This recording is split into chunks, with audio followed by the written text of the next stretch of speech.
જય શ્રી કૃષ્ણ. મારું નામ પટેલ યશવી છે. હું ધોરણ 9C માં અભ્યાસ કરું છું. આજે મને ખૂબ આનંદ થાય છે કે મને એવા વિષય પર બોલવા મળ્યું છે જે માત્ર પુસ્તક નથી પરંતુ જીવનમાં આવતા દરેક પ્રશ્નના જવાબ છે. આજથી લગભગ હજારો વર્ષો પહેલા શ્રી કૃષ્ણએ ભગવદ્ ગીતામાં જીવનમાં આવતા દરેક પ્રશ્નના જવાબ આપી દીધા હતા. ભગવદ્ ગીતા આપણને કર્મયોગ શીખવાડે છે. શ્રી કૃષ્ણનું સૌથી પ્રસિદ્ધ વાક્ય એ છે કે કર્મણ્યેવાધિકારસ્તે મા ફલેષુ કદાચન. આ વાક્યનો અર્થ એવો થાય છે કે તું કર્મ કર પરંતુ ફળની આશા ન રાખ. આ એક જ વાક્ય એવું છે જે માનવ જીવનનો અડધો તણાવ દૂર કરી દે છે.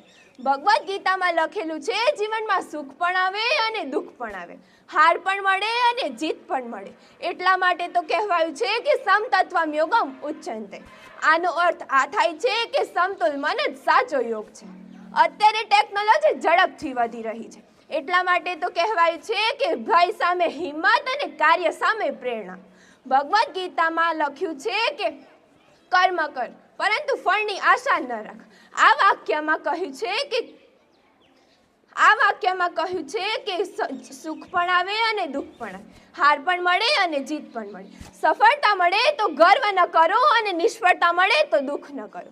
સફળતા મળે તો ગર્વ ન કરો અને નિષ્ફળતા મળે તો દુઃખ ન કરો. આપણી પેઢીનું સૌથી મોટું પડકાર એ છે કે એક દિવસ ખૂબ ખુશ અને બીજા દિવસ ખૂબ નારાશ. મિત્રો, 12 જૂન 2025ના રોજ જે અમદાવાદ પ્લેન ક્રેશની ઘટના થઈ હતી તેમાં ભગવદ્ ગીતાની એક નકલ મળી આવી હતી.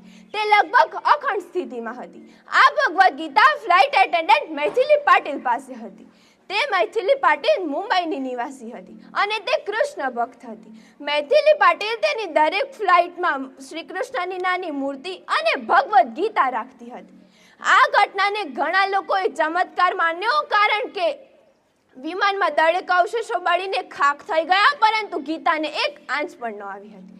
અંતે હું એક નાનકડું ગીત ગાઈને મારી વાણીને વિરામ આપું છું કે कृष्ण की पुकार है ये भागवत का सार है कि युद्ध ही तो वीर का प्रमाण है. कौरवों की नीड हो या पांडवों की भीड़ हो जो लड़ सका है वो ही तो महान है.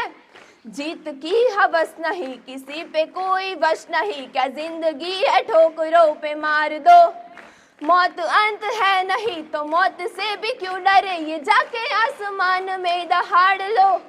आरंभ है प्रचंड. રાજસ્થાનની ધરતીમાંથી ફરીને આવતા ગુજરાતમાં આવીને એવા એક જ સ્વરમાં ગાવામાં આવે છે કે કરશન ભગવાન હાલ્યા દ્વારિકાને કાઈ, કરશન ભગવાન હાલ્યા દ્વારિકાને કાઈ, લીધો મણિયારા કે હોવે હોવે. અસ્તુ.